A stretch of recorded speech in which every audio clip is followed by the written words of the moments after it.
Jolia Barreto nagkaroon ng trauma sa relasyon ni Joshua Barreto. Hoy, bakit naman? Well, sa nakaraan nilang relasyon ay talagang namang trauma ang inabot at nararamdaman ni Jolia Barreto. Bakit?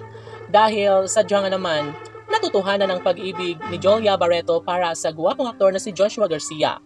Well, ang gusto sana ni Jolia na wag naman sana silang magkahiwalay. Gustong-gusto ng actress na ipagpatuloy ang kanilang pagmamahalan ni Joshua Garcia.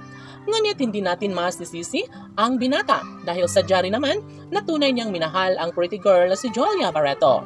Alam ng taong bayan iyan na sadyang mahal na mahal nila ang isa't isa. Ramdam ng mga netizens na sadyang mahalaga si Joshua kay Jolia, maging si Jolia ay mahalaga kay Joshua Garcia. Sa makatuwid ay sobrang mahal na mahal nga nila ang isa't isa at wala nang makapaghihiwalay sana kung isa sa kanila ay marunong humawak at magpapatawad, kung isa sa kanila ay marunong tumanggap ng mga pagkakamali. Ngunit ganun pa man, kahit wala na sila ngayon, ay umaasa ang taong bayan na mangyayari din ang kanilang pinakahinihintay na magkaroon din ng kasagutan ng lahat sa kanilang pagmamahalan, pagkakatuluyang matagal nang hinihintay ng lahat. Kung sakali man na si Jolia nga ang babaeng para kay Joshua Garcia, of course, mas magiging happy ang buong daigdig. Mas magiging masaya ang taong bayan, lalo na kapag maisakatuparan nga ang lahat sa kanilang pagmamahalan.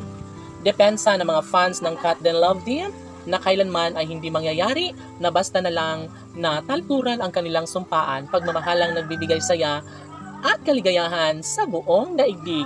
Pagmamahalan ni Joshua at Jolia ay talaga nga namang inaabangan ng lahat.